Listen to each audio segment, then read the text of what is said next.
ఇప్పుడు వాళ్ళకు వచ్చిన ఇబ్బంది ఏంటి అంటే మంత్రులకి శాసనసభ సమావేశాలు ప్రారంభం కాబోతా ఉన్నాయి 16 నుంచి. మేము వదిలిపెట్టాం, అటు మండలిలో ఇటు హౌస్లో నిలదీస్తాం, ఉక్కిరి బిక్కిరి అవుతారు. ఎందుకంటే ఇలా రియల్ ఎస్టేట్ మాఫియా బాగుతాం బయటపడితే తట్టుకోలేరు. అందుకే ఇవాళ ఆగమేఘాల మీద పట్టాల పంపిణీ నిర్ణయం తీసుకున్నారు.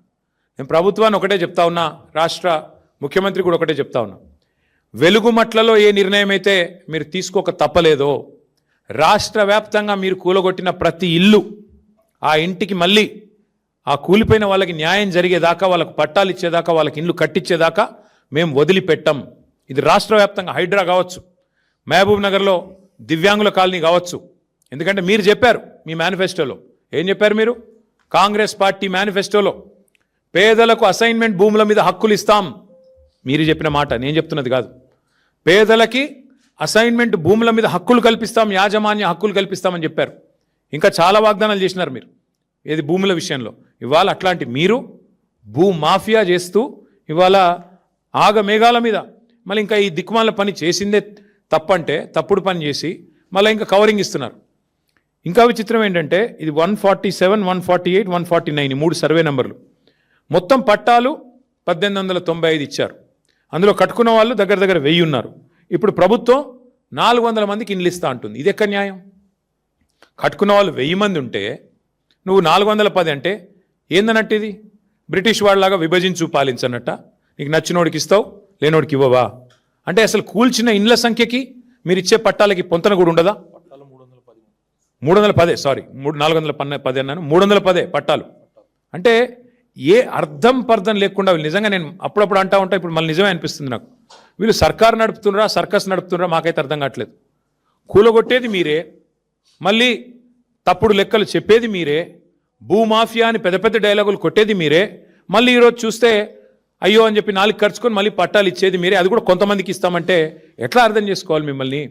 సర్కస్ నడుపుతున్నారా, సర్కారు నడుపుతున్నారా, ఏం చేస్తున్నారు ఆలోచించండి. ఇంకా సిగ్గులేదా మంత్రికి? వాళ్ళు ఏడుస్తుంటే అక్కడ ఇల్లు కూలిపోయి లబో దిబోమని మొత్తుకుంటుంటే ఒక అమ్మాయి అయితే కాలు ఇరిగిపోయి కుంటుకుంటూ రోడ్డు మీద పరుగులు పెడుతుంటే పెయిడ్ ఆర్టిస్టులు అంటాడు. అసలు నువ్వు మనిషివా మృగానివా నాకు అర్థం కాదు. నిన్ను అన్నా నీకు ఓట్లేస్తే ఖమ్మం జిల్లాలో ఇదా నువ్వు చేసే పని? నేను అందుకే అంటా ఉన్నా, ముందు ఈ 3 మంత్రులు, ముఖ్యమంత్రి రేవంత్ రెడ్డి ఆ పేద ప్రజలకి ఎవరి ఇండ్లైతే మీరు కూలగొట్టారో, అవమానించే మాటలు మాట్లాడిన దానికి, ఇండ్లు కూలగొట్టినందుకు, గత 10 రోజులుగా వాళ్ళని రోడ్డు మీద నిలబెట్టినందుకు, ఎండకు వానకి ఇబ్బంది పెట్టినందుకు ముందు బహిరంగంగా క్షమాపణ చెప్పండి. అడ్డమైన కేసులన్నీ పెట్టారు వాళ్ళ మీద. ఏమడిగారు వాళ్ళు? మా ఇండ్లు కూలగొట్టొద్దని అడ్డం వస్తే అడ్డమైన కేసులు పెట్టారు వాళ్ళ మీద. ఫస్ట్ ఆ కేసులు విత్డ్రా చేయండి. అట్లాగే నిజంగా చెప్పాలంటే ఆ కూల్చివేతల కంటే కూడా అవమానకరమైన మాటలు, ఎంత బలుపు, ఎంత కావురం మంత్రులకు నాకు అర్థం కాదు. పెయిడ్ ఆర్టిస్టులు అంటావా? నువ్వు పెయిడ్ ఆర్టిస్ట్వి. ఇలా గవర్నమెంట్లో ఉండి పందికొక్కులాగా ప్రభుత్వ సొమ్ము దోచుకుంటూ 1000 కోట్ల కాంట్రాక్ట్లు నీ కొడుకు కంపెనీకి ఇచ్చుకుంటూ ప్రభుత్వ సొమ్మును పందికొక్కులాగా తింటున్న వాడు పెయిడ్ ఆర్టిస్టు. పేదలు ఎందుకు అవుతారండి పెయిడ్ ఆర్టిస్టులు?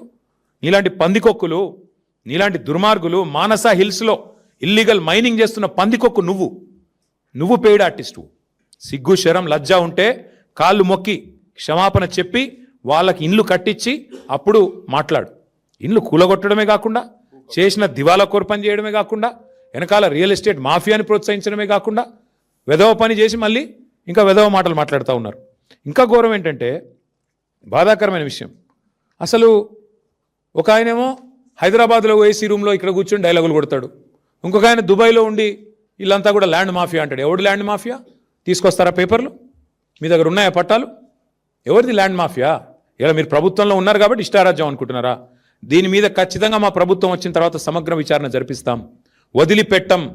ఏ ఆఫీసర్లు అయితే ఇక్కడ వాళ్ళను భూమాఫియా అనే విధంగా తప్పుడు పత్రాలు ఇచ్చి గందరగోళ వాతావరణం చేసి కేసులు పెట్టి ఆగమాగం చేసి వాళ్ళని 10 రోజులుగా రోడ్ల మీద తిప్పారో వాళ్ళందరికీ నేను చెప్తా ఉన్నా, ఓరిని వదిలిపెట్టం. ఖచ్చితంగా సమగ్ర విచారణ జరిపిస్తాం, న్యాయం జరిగేదాకా వదిలిపెట్టం.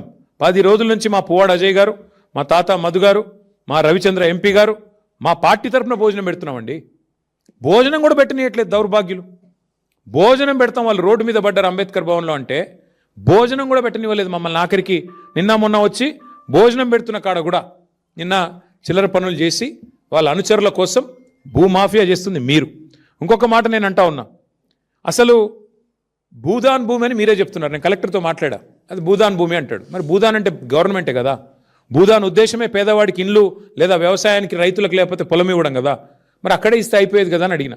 ఎందుకు గులగొట్టిండ్రని అడిగిన, సమాధానం లేదు. ఏందట అంటే పక్కన విల్లాలు కట్టిండట ఒక ఆయన, కాంగ్రెస్ ఆయన.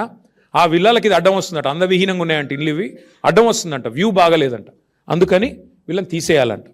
ఇందుకే ఈ ముఖ్యమంత్రిని నేను మొదటి నుంచి తుగ్లక్ అంటున్నది. పిచ్చి తుగ్లక్ పనులు కాకపోతే ఏంటండి ఇవి? భూదాన్ బోర్డుల్లో ఇల్లు కట్టుకుంటే పట్టాలు ఇవ్వాలా? నువ్వే